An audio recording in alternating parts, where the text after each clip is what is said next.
الحمدللہ والصلاة والسلام علی رسول اللہ۔ پروفٹ موسیٰ علیہ السلام کی سیریز کا 24واں پارٹ، موسیٰ علیہ السلام اور خضر علیہ السلام کی کہانی۔ ایک دن موسیٰ علیہ السلام نے اتنا بہترین خطبہ دیا کہ جتنے لوگوں نے اس خطبے کو سنا ان پر وہ خطبہ بہت زیادہ اثر کر گیا۔ کسی نے بھیڑ میں سے پوچھا، اے اللہ کے رسول، کیا آپ کے سوا کوئی ایسا شخص ہے اس دنیا پہ جو آپ سے زیادہ علم رکھتا ہو؟ موسیٰ علیہ السلام نے کہا نہیں۔ انہوں نے ایسا اس لیے کہا کیونکہ اللہ تعالیٰ نے انہیں بہت سے معجزات دیے تھے اور انہیں تورات دی تھی، لیکن اللہ تعالیٰ نے موسیٰ علیہ السلام کو وحی کی کہ کوئی انسان ہر چیز کا علم نہیں رکھ سکتا ہے، نہ ہی کسی ایک رسول کے پاس تمام علم کا ذخیرہ ہو سکتا ہے۔ ہمیشہ کوئی نہ کوئی ایسا ہوگا جو ان چیزوں کا علم رکھے گا جو دوسرے لوگ نہیں جانتے ہیں۔ موسیٰ علیہ السلام نے اللہ تعالیٰ سے پوچھا، اے اللہ، یہ شخص کہاں ہے؟ میں چاہتا ہوں کہ اس سے ملاقات کروں اور اس سے علم حاصل کروں۔ انہوں نے اس بندے کی شناخت کے لیے ایک نشانی کی بھی درخواست کی۔ اللہ تعالیٰ نے انہیں حکم دیا کہ ایک برتن میں ایک زندہ مچھلی کو ڈالو جس میں پانی بھرا ہوا ہو، جب وہ مچھلی غائب ہو جائے تو تمہیں وہ شخص مل جائے گا جس کی تم تلاش میں نکلو گے۔ موسیٰ علیہ السلام اپنے اس سفر پر نکل پڑے۔ ان کے ساتھ ایک نوجوان شخص تھا جو اس برتن کو لیے ہوا تھا جس کے اندر مچھلی تھی۔ وہ ایک ایسی جگہ پر پہنچتے ہیں جہاں پر دو دریائیں آپس میں ملتے ہیں اور وہ فیصلہ کرتے ہیں کہ ہم یہاں پر آرام کریں گے، اور فوراً موسیٰ علیہ السلام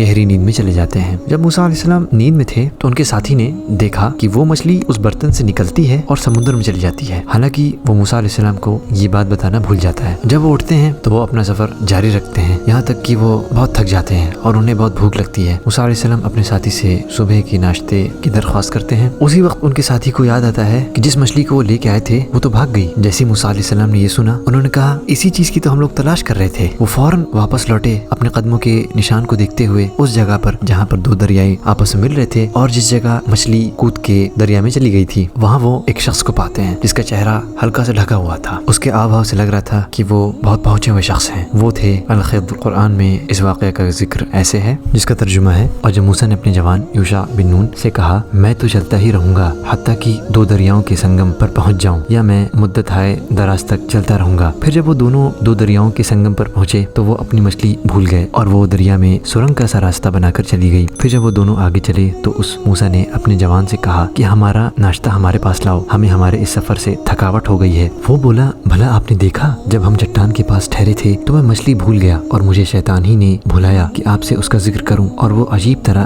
دریا میں راستہ بنا کر چلی گئی۔ موسیٰ نے کہا، یہی تو ہے جو کچھ ہم چاہتے تھے۔ پھر وہ اپنے قدموں کے نشانات دیکھتے ہوئے لوٹے۔ چنانچہ ان دونوں نے ہمارے بندوں میں سے ایک بندے خضر کو پایا، ہم نے اسے اپنی طرف سے رحمت دی تھی اور اپنے پاس سے خاص علم سکھایا تھا۔ موسیٰ نے ان سے کہا، کیا اس شرط پر میں تیرا اتباع کر سکتا ہوں کہ تو مجھے اس میں سے سکھائے جو تجھے بھلائی سکھائی گئی ہے؟ وہ بولے، بے شک تو میرے ساتھ ہرگز صبر نہ کر سکے گا، اور جو چیز تیرے احاطہ علم ہی میں نہیں تو اس پر صبر کر بھی کیسے سکتا ہے؟ موسیٰ نے کہا، انشاءاللہ آپ مجھے صابر پائیں گے اور میں کسی حکم میں آپ کی نافرمانی نہیں کروں گا۔ انہوں نے کہا، پھر اگر تو میری اتباع کرنا چاہتا ہے تو کسی شے کی بابت مجھ سے سوال نہ کرنا حتیٰ کہ میں خود ہی اس کا ذکر تجھ سے چھیڑوں۔ پھر وہ دونوں چلتے حتیٰ کہ جب وہ کشتی میں سوار ہوئے تو خضر نے کشتی کے تختے توڑ دیے۔ موسیٰ نے کہا، کیا آپ اسے توڑ رہے ہیں تاکہ اس کشتی والوں کو غرق کر دیں؟ آپ نے بڑا ہولناک کام کیا ہے۔ خضر نے کہا، کیا میں نے نہ کہا تھا کہ تو میرے ساتھ ہرگز صبر نہیں کر سکے گا؟ موسیٰ نے کہا، میری بھول چوک پر مجھے نہ پکڑیے اور میرے معاملے میں مجھے مشکل میں نہ ڈالیے۔ پھر وہ دونوں چلے حتیٰ کہ انہیں ایک لڑکا ملا تو خضر نے اسے قتل کر دیا۔ موسیٰ نے کہا، کیا آپ نے ایک پاک نفس بے گناہ کو کسی جان کے قصاص کے بغیر قتل کر دیا؟ یقیناً آپ نے تو بہت ہی برا کام کیا ہے۔ خضر نے کہا، کیا میں نے تجھ سے نہیں کہا تھا کہ بلا شبہ تو میرے ساتھ ہرگز صبر نہیں کر سکے گا؟ موسیٰ نے کہا، اگر اس کے بعد میں آپ سے کسی چیز کی بابت سوال کروں تو پھر مجھے ہرگز صحبت میں نہ رکھنا، یقیناً میری طرف سے آپ کو عذر مل گیا ہے۔ پھر وہ دونوں چلے حتیٰ کہ ایک گاؤں والوں کے پاس پہنچے اور ان سے کھانا مانگا تو انہوں نے ان کی مہمان نوازی کرنے سے انکار کر دیا۔ پھر ان دونوں نے ایک دیوار پائی جو گرا چاہتی تھی تو خضر نے وہ سیدھی کر دی۔ موسیٰ نے کہا، اگر آپ چاہتے تو